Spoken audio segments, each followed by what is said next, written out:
It's time for the Daily Stand Up Podcast presented by Agile Dad with your host, Lee Henson. Without any further ado, let's get started. All right, everyone, it's time to talk about a hot question that I've been getting a lot. This has been just one of those weeks or months where I think this question has repeated itself any number of times. So here we go.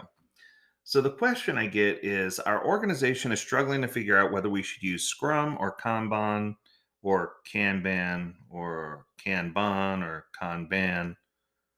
Well, some people just don't know how to say. Anyway, they're like, what should we do? Should we do Scrum? Should we do Kanban? How do we navigate?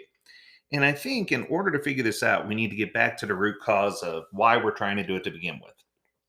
Typically, when organizations are struggling with this, the hint that I receive or the knowledge, the aha that I discover is that the organization really isn't trying to choose between Scrum and Kanban.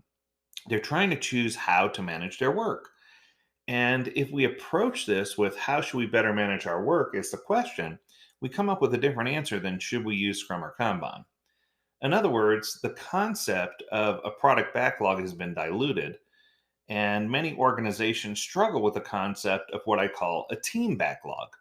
Now, a team backlog was first introduced, to my knowledge, in Henrik Nieberg's video, Agile Product Ownership in a Nutshell. And that was back in 2012, where he talked about how organizations aren't just going to have new things to build. They're going to have existing things that need enhancements. They're going to have new features and new items that need to be built, new products and services. They're also going to have outstanding defects from other products and services.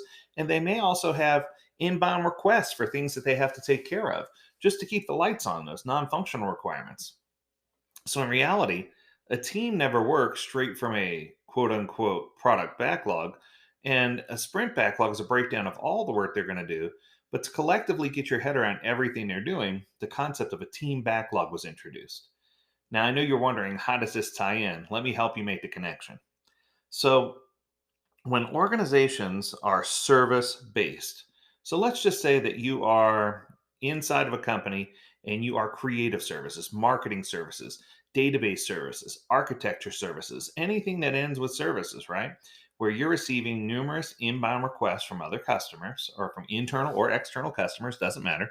And your job is to build or enhance a product or service to help them, then a Kanban approach is probably really, really good. So the concept of Kanban is that you're working on a first in, first out basis, that all of these requests that are inbound are small or extra small in size or scope, and that it will be really easy to whip through them using work in progress limits with a simple Kanban board where everything comes in, we generate the work goes out. It's a pretty easy, pretty straightforward, simple flow. The problem is when you try to mix in other work into that flow. So when you start mixing in new enhancements, new deliverables, other things, what winds up happening is some of those just aren't small enough in size, or some of those they can't be handled on a first in, first out. There's certain things that the hope is they'll be delivered more timely and that they can't just go to the bottom of your ever growing list of things to do. They need to be handled in the next 2 week sprint, not at the bottom of your FIFO list. So, with that being said, this introduced the concept of okay, well, maybe we'd be better off doing Scrum, where we could take all of these service requests as well as the inbound work, the new work that has to be done, and we can sort them all into sprints and we could just allocate work into sprints. Well, then what that did is it caused the new work or the new features and enhancements to always be prioritized over the service requests. And it just made fewer service requests available to be completed. So then to fix that issue, we typically say, okay, now we're going to allocate a certain percentage of our time to doing those service requests. And we find that any type of defects or things that are coming in that are urgent, we're seeing more interruptions because people are frustrated and they'll do whatever it takes to get their work into our queue. So we become interrupt driven. So we do IDD, interrupt driven development, or FADD, fire alarm driven development, as opposed to following a flow. So the concept of ScrumBan comes into play, where you're still breaking things into 2 week sprints and you're still prioritizing top things, but you're allowing for the service items to be part of the sprint, and the service items still follow a FIFO, and we allocate a certain number of those to each sprint. That sounds easy enough. That way, we can still maintain a first in, first out backlog for all those service requests that come in. We can still maintain a way to do all these new enhancements. We can still new features, and we can still find a way to do all the work that's non-functional. And we can make sure that we're getting a good balanced load of work that's going through the queue. I find more often than not that organizations tend to lean one way or the other. It's the pendulum theory. They'll do a lot of one and none of another. They'll do some of one and none of another.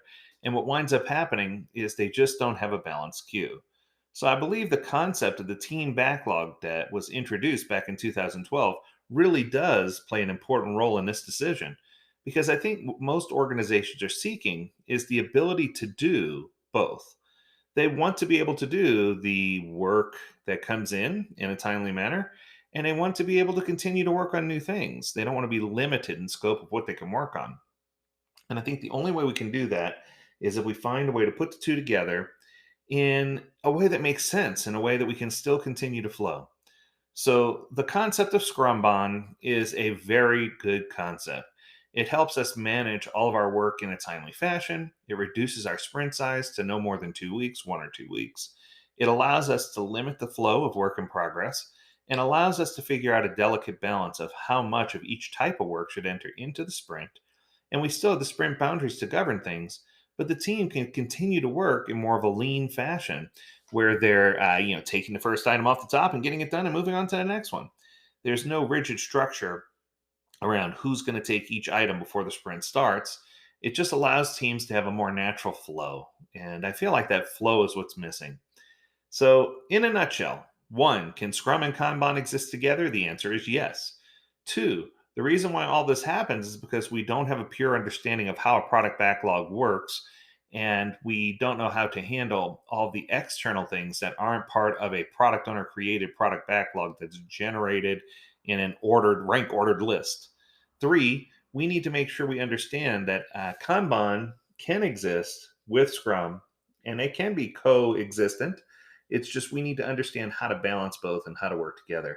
And finally, the key to making all this work is to A, make sure we're reducing our technical debt as needed, and B, make sure that we're clearly identifying the work that's going to be done and we're breaking it down into small enough pieces so it's easily consumable by the team, so that we have a well managed backlog. There you have it. If you do those things, you're going to be successful. That's going to do it for today. I hope this was helpful for you. If you have a topic you want us to cover on a daily stand up podcast, don't hesitate to reach out. Learn more at agiledad.com, where we'd love to hear from you. Stay healthy, stay well, and stay agile. Until next time, my friends, do take care.